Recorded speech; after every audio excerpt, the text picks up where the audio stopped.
ধারাবাহিকতার আলোকে আজ কোরআনুল কারীম থেকে একটি আয়াত তেলাওয়াত করেছি, যে আয়াতে আল্লাহ তাআলা ইসলামী জগতের প্রথম এবং প্রধান খলিফা আমিরুল মুমিনিন ওয়া খলিফাতুল মুসলিমিন হযরত সাইয়্যিদনা আবু বকর সিদ্দিক রাদিয়াল্লাহু তাআলার শান বর্ণনা করেছেন এবং ওনাকে সিদ্দিক বলেছেন, সত্যবাদী উপাধিতে ভূষিত করেছেন।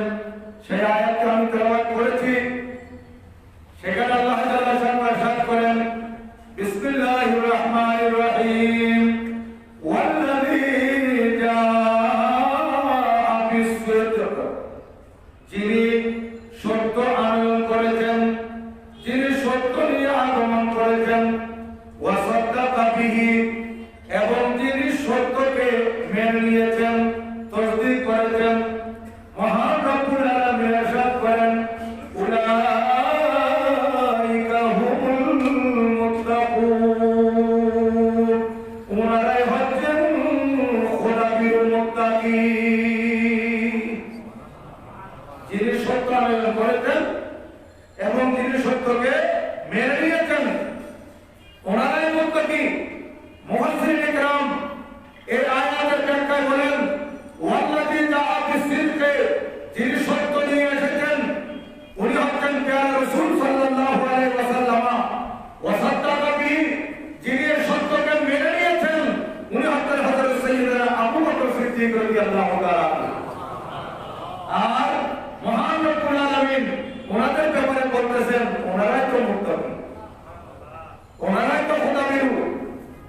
এবং অন্য দুটি আয়াতে হযরত সাইয়্যিদনা আবু বকর সিদ্দিক রাদিয়াল্লাহু তাআলাকে শুধু মুত্তাকি নয়, আতকা বলা হয়েছে, অধিক মুত্তাকি বলা হয়েছে, অধিক পরহেজগার, অধিক খোদাবীর।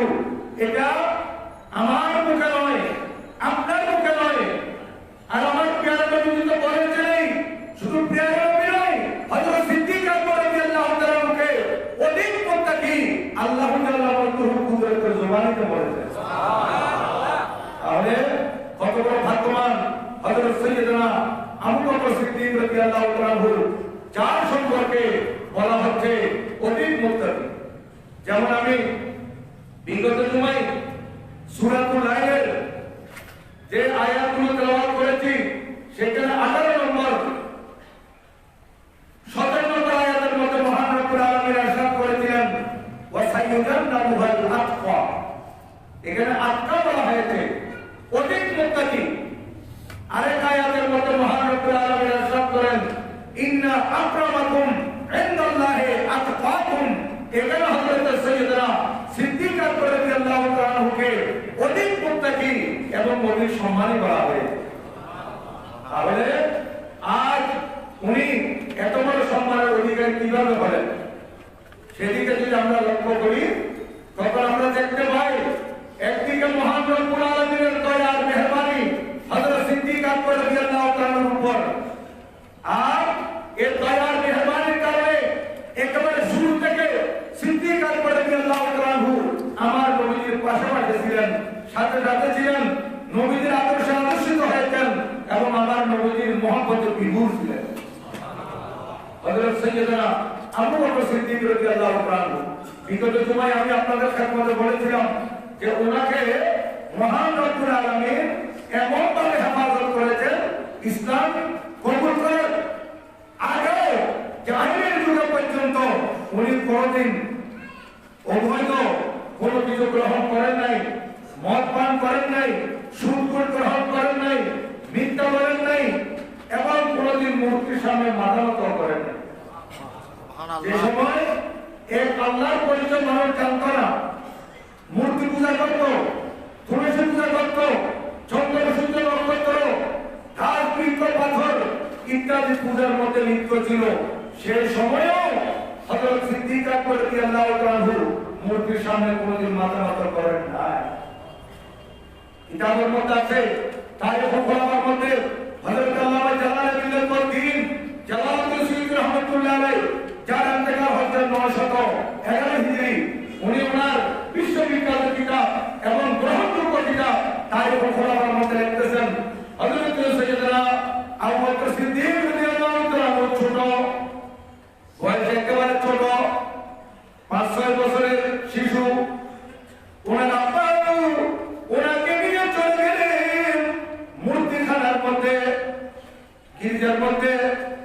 মন্দিরে মূর্তিখানার মধ্যে নিয়ে গিয়ে বাবা বলতেছেন, এ আমার পুত্র, হাজি ইলাহাতুকা সম্পর্কলা ফাসজুদ লাহা। ওই যে দেখতেছো এই ঘরের ভিতর বড় একটা মূর্তি, এটা হচ্ছে তোমার বড় মাবুদ।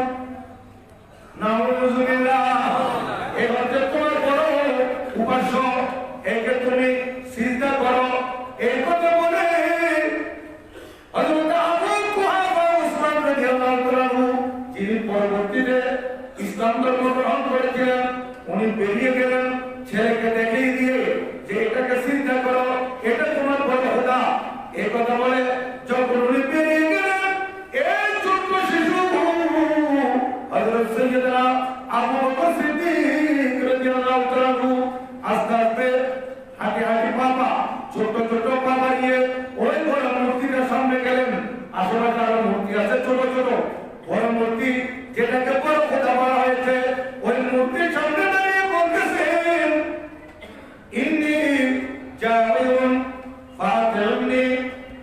আমার আব্বা বলেছে তুমি নাকি বড় খোদা, এখন আমি ক্ষুধার্ত। আল্লাহ উনি হতে পারেন যিনি রাজা, যিনি রিজিক দাতা। এখন আমি ক্ষুধার্ত, তুমি প্রভু হয়ে আমাকে খাদ্য দাও।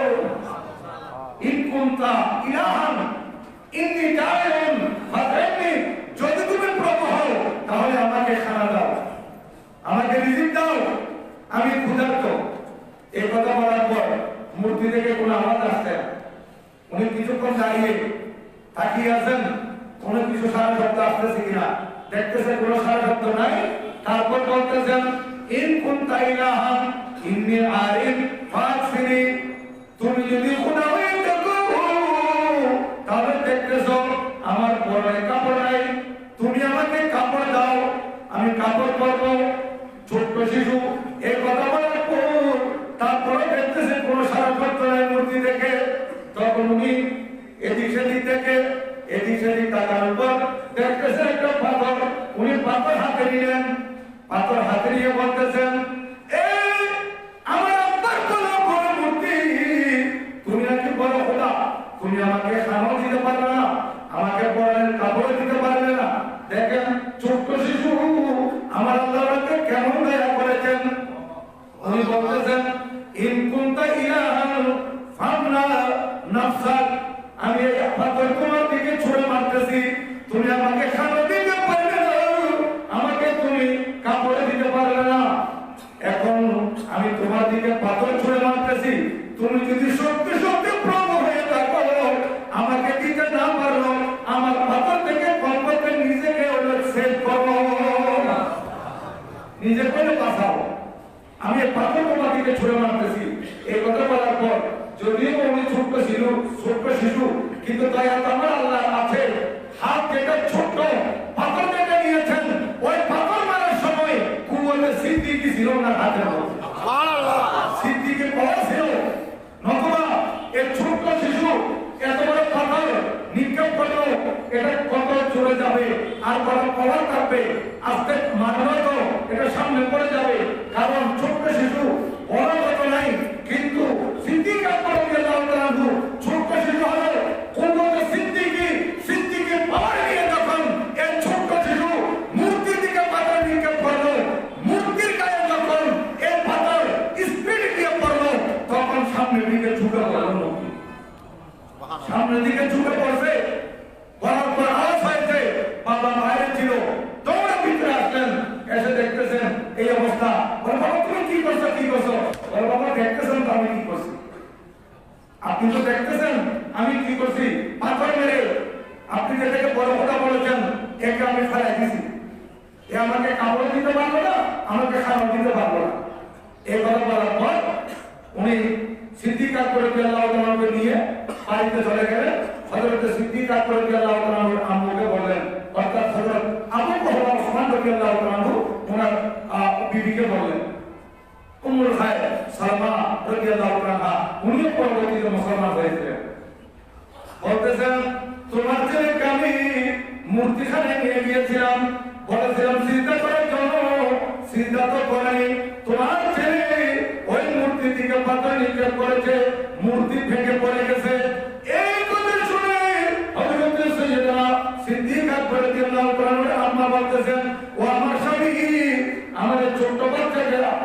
বলবেন না, কোনো বকুনি দিবেন না, আপনি কোনো কিছু বলবেন না। এই কথা বলার পর হযরত সাইয়েদনা আবু বকর সিদ্দিক রাদিয়াল্লাহু তাআলা আনহু, হযরত সাইয়েদনা সিদ্দিক আকবর রাদিয়াল্লাহু তাআলা আনহু উনি বলতেছেন, হযরত সাইয়েদনা আবু বকর সিদ্দিক রাদিয়াল্লাহু তাআলা আনহু ওনাকে কিছু না বলার জন্য নিষেধ করা হলো। আর বলতেছেন, এই আমার ছেলে যখন আমার গর্ভে ছিল তখন আমি এই ছেলের ব্যাপারে স্বপ্নে দেখেছিলাম, আমাকে কেউ গায়েব থেকে বলতেছে, ইয়া আমার সাল্লাহি আলা তাকি আবশিরি বিল জান্নাত বিল ওয়ালাদিল আতিক ইসমুহু ফিস সামাই as-সিদ্দিক ওয়া মুহাম্মাদিন সাল্লাল্লাহু আলাইহি ওয়াসাল্লাম সাহাবু ওয়া রাফিক। ও আমার স্বামী, আমি আমার বাচ্চার গর্ভে থাকা অবস্থায় আওয়াজ শুনেছিলাম, আমার এই বাচ্চা সম্পর্কে একজন কেউ আমাকে বলতেছে, ও আল্লাহর বন্দিনী, তোমাকে আমি শুভ সংবাদ দিচ্ছি, তোমাকে আমি শুভ সংবাদ দিচ্ছি, একটা আজাদ এবং স্বাধীন ফ্রিডম সন্তানের, স্বাধীন সন্তানের আমি তোমাকে সুসংবাদ দিচ্ছি, যার নাম হবে আসমানের মধ্যে, যার নাম হবে সিদ্দিক। ইসমুহু ফিস সামাই as-সিদ্দিক। কারণ হাদিসে পাকের মধ্যে আসতেছে, হযরত সাইয়েদনা আবু বকর সিদ্দিক রাদিয়াল্লাহু তাআলা আনহু এই সিদ্দিক উপাধিটা আমার আল্লাহ দিয়েছে। সুবহানাল্লাহ। ইসমুহু ফিস সামাই as-সিদ্দিক, যার উপাধি হবে আসমানে, যার উপাধি সিদ্দিক। ওয়া মুহাম্মাদুন সাল্লাল্লাহু আলাইহি ওয়াসাল্লাম সাহিবুল ওয়া রাফিক, এবং উনি আখির জামানার নবী আল্লাহর প্রিয় মুহাম্মদ সাল্লাল্লাহু আলাইহি ওয়াসাল্লাম সাথে হবেন, ওনার দোস্ত হবে, ওনার পাশাপাশি থাকবেন। আমি এটা আগে শুনেছি। যাক, এই কথা বলার পর বাবা কিছু বললেন না। এখন হযরত সিদ্দিক আকবর রাদিয়াল্লাহু আনহু আস্তে আস্তে আস্তে আস্তে বড় হয়ে উঠতেছেন। আমি তো বলেছিলাম এই 4-5 জুমা তারপরেই ওনার আলোচনা হবে, এই জন্য আমি একেবারে ওনার জন্ম থেকেই আপনাদের খেদমতে আরজ করতেছি, যাতে ওনার জীবনের বিভিন্ন দিক থেকে আমরা শিক্ষা নিয়ে নিজের জীবনকে সুন্দর করতে পারি। আমরা যদি সিদ্দিক আকবর রাদিয়াল্লাহু আনহু জীবনের বিভিন্ন দিক নিয়ে যে আলোচনা হচ্ছে, এখান থেকে মূল পয়েন্টগুলো নিয়ে আমাদের বাস্তব জীবনের প্রতিফলন করাতে পারি, আমাদের দুনিয়া সুন্দর হবে, আমাদের আখিরাত সুন্দর হবে। তাই এই সিদ্দিক আকবর রাদিয়াল্লাহু আনহু ছোটবেলা থেকে জাহিলিয়াত যুগ, বর্বরতার যুগ, ইতিহাসের যেটাকে অন্ধকারের যুগ বলা হয়েছে, যেখানে ইমানের আলো ছিল না, সে অন্ধকারের যুগ হযরত সিদ্দিক আকবর রাদিয়াল্লাহু আনহু একটু বড় হতে মানব সেবায় লেগে গেছে। মানব সেবা, অভাবী মানুষের দুঃখে দুঃখী হতেন, সমস্যাগ্রস্ত মানুষের সমস্যার সমাধান করার জন্য চেষ্টা করতেন। এটা আল্লাহর বান্দাদের খেদমত করা, এটা হচ্ছে উত্তম ইবাদত, খেদমতের ফল। গরিব দুঃখী মানুষের সেবা করা, বিধবার সেবা করা, এতিমের সেবা করা, দুস্থের সেবা করা, এটা অনেক বড় ইবাদত। হযরত সাইয়েদনা আবু বকর সিদ্দিক রাদিয়াল্লাহু তাআলা আনহু একেবারে ছোটবেলা থেকে, আমি তো আপনাদেরকে বিগত জুমায় বলেছিলাম, ওনার আব্বা হুজুর কাপড়ের ব্যবসা করতেন, সেই সুবাদে উনিও ব্যবসার মধ্যে লেগে গেছেন। আর ওনার সত্যবাদিতার কারণে ওনার লোক ওনার থেকে ব্যবসায়ী কাপড় চোপড় নিতে আসতো, অল্প দিনের মধ্যে উনি একদম ধনাঢ্য ব্যবসায়ী হয়ে গেলেন। এবং শুধু লোকাল নয়, উনি এক্সপোর্টার ইম্পোর্টার হয়ে গেলেন। হযরত সাইয়েদনা আবু বকর সিদ্দিক রাদিয়াল্লাহু তাআলা আনহু সিরিয়া, মদিনা শরীফ বিভিন্ন জায়গা থেকে উনি কাপড় আনা নেওয়া আরম্ভ করে দিলেন। অল্প দিনে উনি পয়সাওয়ালা হয়ে গেলেন। সততার ভিতর লাভ আছে। আর আপনাকে উপরে উঠানোর মালিক তো আল্লাহ। আমরা অনেক সময় মিথ্যার আশ্রয় নিয়ে, 2 নম্বরের আশ্রয় নিয়ে বড় হওয়ার জন্য চেষ্টা করি। এই বড় হওয়ার আশ্রয় বড় হওয়া নয়। আপনি যদি সত্যবাদিতার ভিতর সঠিক কথা বলে ব্যবসা করে বড় হতে পারেন, সেখানে আপনার দুনিয়া সুন্দর হবে, আখিরাত সুন্দর হবে। যাই হোক, এখন হযরত সিদ্দিক আকবর রাদিয়াল্লাহু আনহু দেখা যাচ্ছে উনি মানুষ সেবা করতেছে, আর বিভিন্ন জায়গা থেকে আল্লাহর করে যে সমস্ত মানুষজন আসতো, সেই সময় মানুষ খানায় খানায় আসতো বিভিন্ন এলাকা থেকে, উনি তাদের মেহমানদারি করতেন। হযরত সিদ্দিক আকবর রাদিয়াল্লাহু আনহু বড় মেহমান নওয়াজ ছিলেন। একটা কথা মনে রাখবেন, মেহমান আমাদের ঘরে আসে, আমরা মেহমানদেরকে যদি যথাযথ মেহমানদারি করে তাদেরকে খুশি করতে পারি, আমার আল্লাহ খুশি হয়ে যাবে। কারণ আরেকটা উত্তম ইবাদত, তুমি আমার কোয়া নবীজিদেরকে জিজ্ঞাসা করা হলো, ইয়া রাসূলুল্লাহ, আইন ইসলামে আসল, ইসলামের মধ্যে কোন জিনিসটা উত্তম? নবীজি বলেছেন তুকরে হতোয়া মানুষদেরকে খানা খাওয়ান। আপনি টাকা যতই দেন, জায়গা সম্পদ যতই দেন, বলতে আরো দেন, আরো দেন, আরো দেন, কিন্তু আপনার খানা এমনি যখন বসছে ওনার পেট পড়ে গেছে, আপনি যদি আপনি দিতে চান বলে না ভাই আর পারতেছি, তাহলে আপনি ওনাকে তৃপ্ত করে দিয়েছেন, আমার আল্লাহ খুশি হয়ে গেছে। সুবহানাল্লাহ। শুকর করতা করতা বাতিল না হো মেহমান সে, ওমর সে কত সুন্দর বলতেছেন, শুকর করতা করতা বাতিল না হো মেহমান সে, রিজিক खाता है वो अपना तेरी दस्तरखान से। বলতেছেন আপনার ঘরে মেহমান এসেছে, আপনি আল্লাহ শুকরিয়া আদায় করেন। ঘরে মেহমান এসেছে, শুকরিয়া আদায় করেন আল্লাহ। আমরা অনেক সময় এটা ভার মনে করি, আল্লাহ যাতে কয়েকদিন থাকে, আমার মাসিক বাজার শেষ হয়ে যাবে, আমি সামনে কিভাবে চলবো। আরে নয়, আপনি মেহমানের মেহমানদারি ঠিকভাবে করেন, রিজিক দাতা আল্লাহ।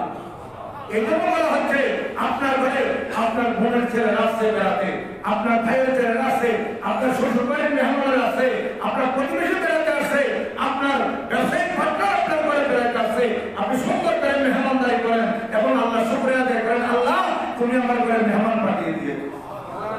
রিজিক দাতা তো তুমি আল্লাহ, আল্লাহ তুমি রিজিকের কাজের ব্যবস্থা করে দাও।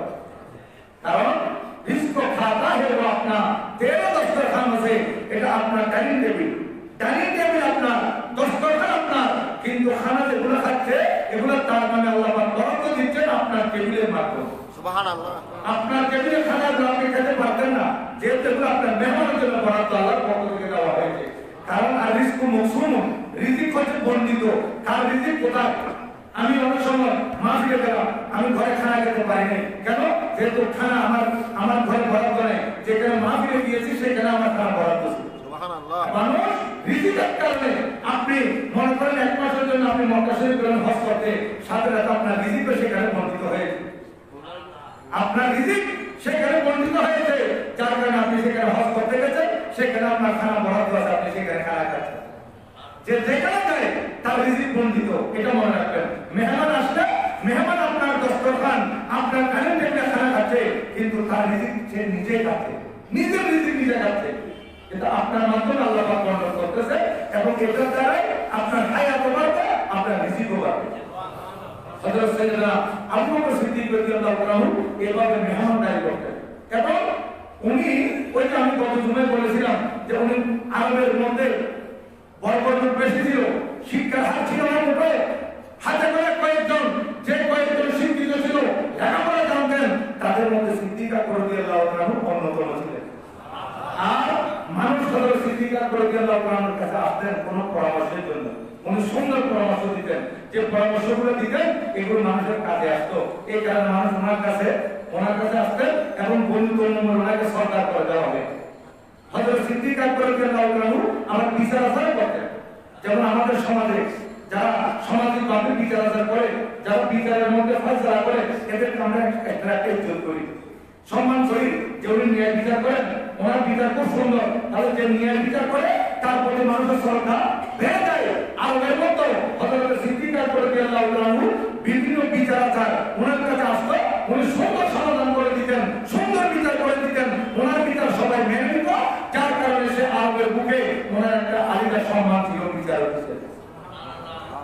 এবং উনি সেইভাবে বড় হচ্ছেন, বড় হতে হতে উনি তো 18 বছর বয়সে কলমা পড়ার স্বপ্ন দেখেছেন, আমি আপনাদের সাথে কথা বলেছিলাম, এবং এবার উনি কলমা পড়েছেন। কলমা পড়ার পর ওনার কাছে 40,000 স্বর্ণ মুদ্রা ছিল।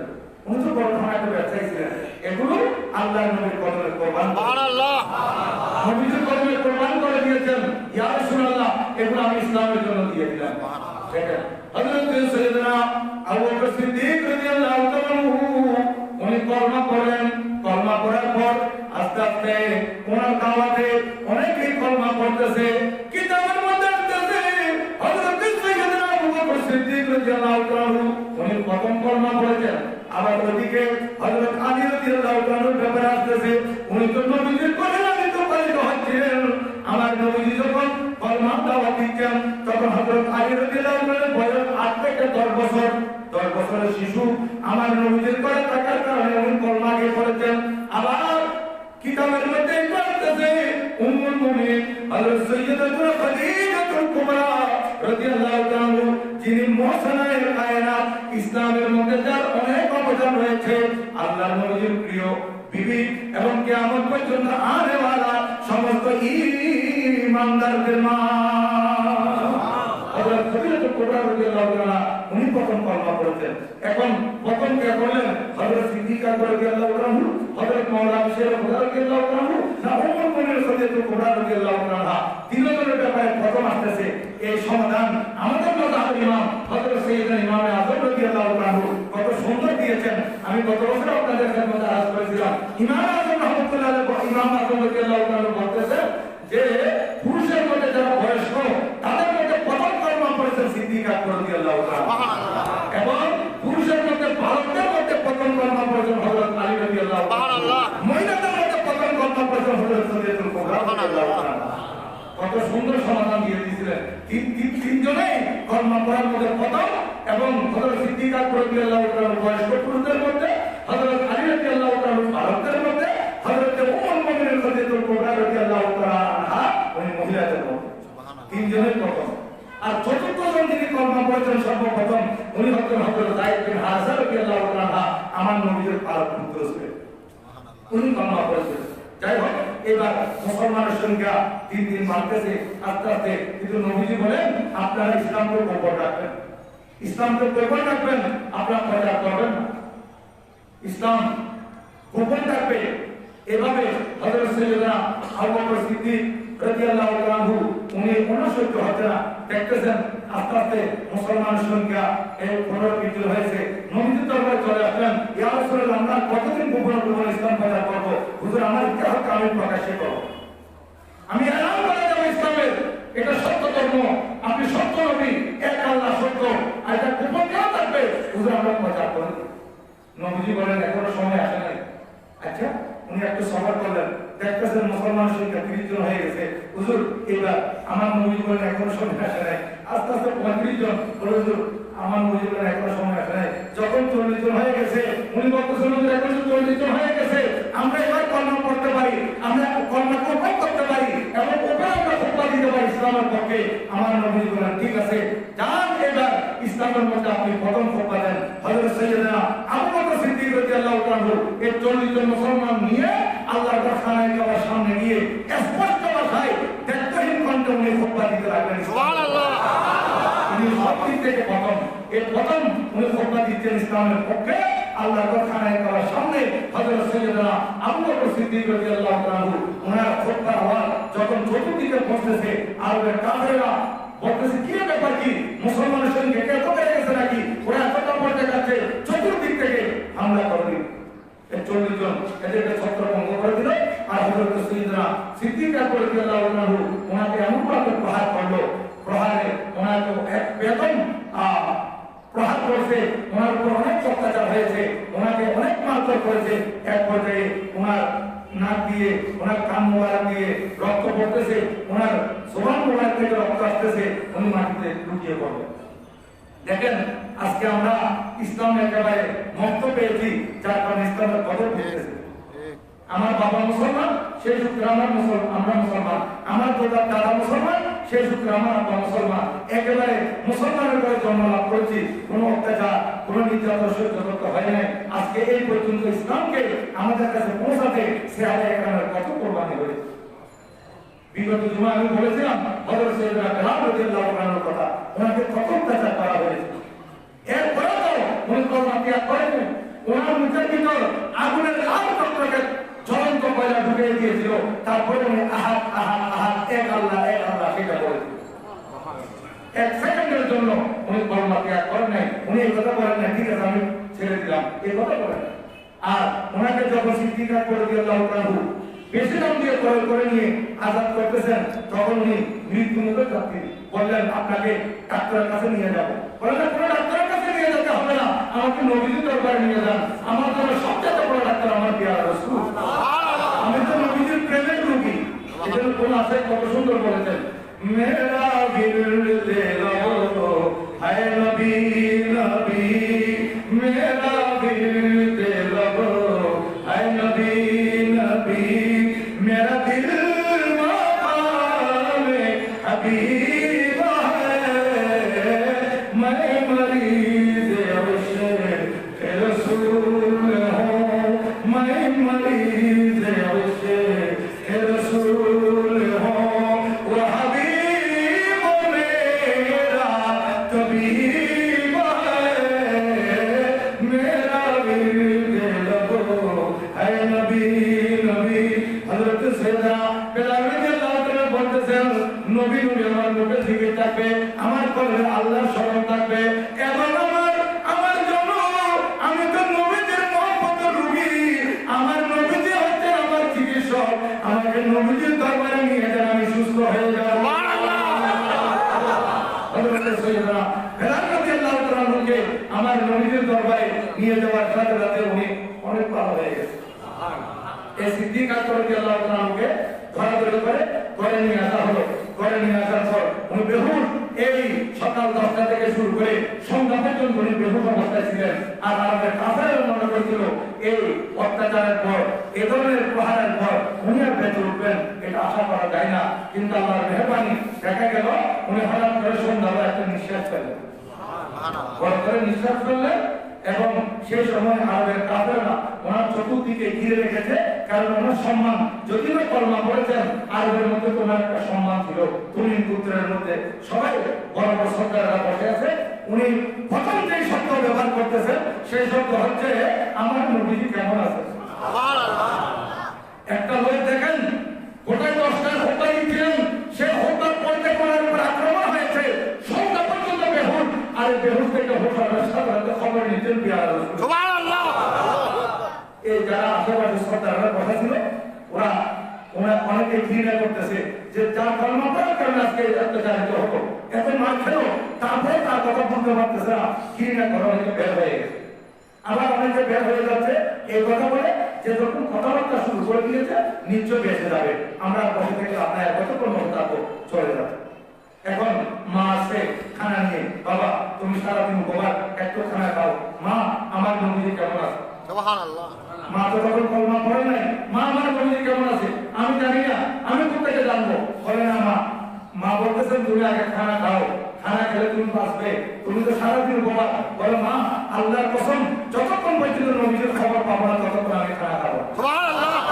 এখন মা একটু পড়ে গেলেন হাজার মা তো সন্তানকে খানা খাওয়াতে চাইবেন বলে তোমার নবীর খবর আমি কোথায় পাবো আমি তো তোমার নবীর কর্মা করি নাই বলে মা পাশে হযরত ওমর রাদিয়াল্লাহু তাআলা তখন কর্মা করেন নাই হযরত ওমর রাদিয়াল্লাহু তাআলার বোন উম্মে জমিল বলে উম্মে জমিলের কাছে যান এই উম্মে জমিল জানবে আমার নবী কোথায় আছে কেমন আছে মা গেলেন মা যেহেতু কর্মা করেন নাই উম্মে জমিল এই সঠিক উত্তরটা দেন নাই বলতেছেন আপনার ছেলের কি অবস্থা আমি একটু দেখবো বলে ঠিক আছে আপনি আসলে তারা ভালো উম্মে জমিলকে সাথে নিয়ে আসবেন নিয়ে আসার পর হযরত সাইয়েদনা সিদ্দিক আকবর রাদিয়াল্লাহু তাআলার অবস্থা দেখে ওনার দুই চোখের পানি উনি ধরে রাখতে পারলেন না আর নবীজির কলমা পড়ার কারণে ওনার উপর এত অত্যাচার এত নির্যাতন হযরত সাইয়েদনা আবু বকর সিদ্দিক রাদিয়াল্লাহু তাআলা বলতে লাগলেন ও উম্মে জমিল আমার নবীজি কেমন আছে এই কথা বলার পর উনি মাকে ইশারা করলেন যে আপনার মা আছে এখানে মা তো কলমা পড়ে নাই বলে আমার থাকলে কোনো অসুবিধা হবে না নবীজি কোথায় আছে কেমন আছে বলেন এই কথা বলার পর হযরত সাইয়েদনা আবু বকর সিদ্দিক রাদিয়াল্লাহু তাআলাকে উম্মে জমিল রাদিয়াল্লাহু তাআলা বলতে লাগলেন ও নবীজির আশিকের সাথে সত্যিকার নবী প্রেমিক শুনে নবীজি বড় পাহাড়ের পাথর দেখে হযরত যায়েদ বিন আরকাম রাদিয়াল্লাহু তাআলার ঘরের মধ্যে অবস্থানরত আছেন আল্লাহর নবীজি সুস্থ আছেন ভালো আছে এই কথা শুনে হযরত সিদ্দিক আকবর রাদিয়াল্লাহু তাআলা বলতে লাগলেন মা যতক্ষণ পর্যন্ত আমি নবীজিকে দেখবো না ততক্ষণ আমি খানা খাবো না একটার পর একটা শর্ত দিচ্ছেন মা বলতেছেন এখন আমি তোমাকে নবীর কাছে কেমনি নিয়ে যাবো চতুর্দিকে নবী বিদ্বেষীরা ঘোরাফেরা করতেছে তোমাকে নিয়ে যাওয়ার সময় হয়তো তোমার উপর আবার আক্রমণ করবে মা অপেক্ষা করতেছেন রাত যখন গভীর হলো কারণ যারা হজ করতে গেছে হযরত সিদ্দিক আকবর রাদিয়াল্লাহু তাআলার বাড়িটা সম্পর্কে আপনাদের অবগতি আছে মক্কা টাওয়ারের সামনে মসজিদ আবু বকর আছে ওখানে সিদ্দিক আকবর রাদিয়াল্লাহু তাআলার ঘর আর যায়েদ বিন আরকাম রাদিয়াল্লাহু তাআলার ঘর হচ্ছে মরওয়া পাহাড়ের পাদদেশে একটু সময় দূরত্ব আছে এখন দেখা যাচ্ছে মানুষের আলোচনা নেই হযরত সিদ্দিক আকবর রাদিয়াল্লাহু তাআলা ঘরে মা ওই যায়েদ বিন আরকাম রাদিয়াল্লাহু তাআলার ঘরে নিয়ে গেলেন আমার নবী নবীজি ওনাকে দেখা মাত্র দাঁড়িয়ে গেলেন এবং বক্কের সাথে জড়িয়ে ধরলেন। নবীজির পাশে যত সাহাবায়ে কেরাম ছিলেন সিদ্দিক আকবর রাদিয়াল্লাহু তাআলার অবস্থা দেখে সবাই কান্নায় ভেঙে পড়ে। যাই হোক, এই আশিকের সাথে নবী প্রেমের কত বড় জ্বলন্ত প্রতীক উনি ছিলেন, আলোক পত্রিকা ছিলেন। ওনার অন্তরে এক সাগর রাসূল পাক সাল্লাল্লাহু আলাইহি ওয়াসাল্লাম মহব্বত ছিল, আমার নবীর মহব্বত ওনার অন্তরে ঘর করে নিয়েছিল। আর এই মহব্বতের কারণে আজ ওনার দাম বেশ বাড়ছে। যত বেশি মহব্বত তত বেশি দাম বাড়ছে হযরত সাইয়েদনা সিদ্দিক আকবর রাদিয়াল্লাহু তাআলা এবং ওনার সাহসিকতা এবং ওনার সাখাওয়াত এবং ওনার দানশীলতা, এগুলো সম্পর্কে ইনশাআল্লাহ আগামী জুমায় আর কিছু আপনাদের সাথে আলোচনা হবে। এই আশিকের সাথে ছোটবেলা থেকে যে আদর্শ শিক্ষা দিয়েছেন, সত্যবাদিতা শিক্ষা দিয়েছেন, মিথ্যা না বলার শিক্ষা দিয়েছেন, সুদঘুষ গ্রহণ না করার শিক্ষা দিয়েছেন এবং মানুষের সাথে সুন্দর ব্যবহারের শিক্ষা দিয়েছেন, এগুলো আমাদেরকে আমাদের বাস্তব জীবনে প্রতিফলন করার তৌফিক দান করুন। আমিন। সিদ্দিক আকবর রাদিয়াল্লাহু তাআলা আমাদেরকে মানবতা শিক্ষা দিয়েছেন। আমরা যদি একজন আরেকজনকে ঘৃণা করি আর ওদিকে যদি বলি আমি সিদ্দিক আকবর রাদিয়াল্লাহু তাআলাকে ভালোবাসি, তাহলে এটা মুখে বলা ভালোবাসা, আসলে সত্যিকার অর্থে ভালোবাসা নয়। আমি সিদ্দিক আকবর রাদিয়াল্লাহু তাআলাকে ভালোবাসি এই কথা বললে আমাকে সত্য কথা বলতে হবে। সুবহানাল্লাহ। আমি যদি সিদ্দিক আকবর রাদিয়াল্লাহু তাআলাকে যথাযথ ভালোবাসি এর দাবিদার হয়, আমার অন্তরে এক সাগর রাসূলের পাকের প্রেম থাকতে হবে। আমি যদি সিদ্দিক আকবর রাদিয়াল্লাহু তাআলাকে ভালোবাসি এই দাবিদার হয়, আমি কোনোদিন সুদের টাকা ঘুষের টাকা গ্রহণ করতে পারবো না। আমি যদি বলি আমি সিদ্দিক আকবর রাদিয়াল্লাহু তাআলাকে মহব্বত করি, কোনোদিন মতের বোতল মুসলমান হাতে নিতে পারবে না। উনি তো ইসলাম গ্রহণ করার পর নয়, ইসলাম গ্রহণ করার পর নয়, আরো কোনোদিন মতের বোতল হাতে নেন। আর মুসলমান হয়ে যদি মদের বোতল হাতে নেয় আর সিদ্দিক আকবরের ভালোবাসার কথা বলে, এটা কি ধরনের ভালোবাসা? হযরত সিদ্দিক আকবর রাদিয়াল্লাহু তাআলার জীবন আমাদেরকে পাঠিয়ে দিবে যদি আমরা ওনার জীবন থেকে অনুসরণ করে আমাদের বাস্তব জীবনে প্রতিফলন করতে পারি। আল্লাহ তাআলা মতো সেই তৌফিক আমাদেরকে দান করুন। আমিন। ওয়া আখিরু দাওয়ানা আলহামদুলিল্লাহি রাব্বিল আলামিন। সম্মানিত হাজিরিন,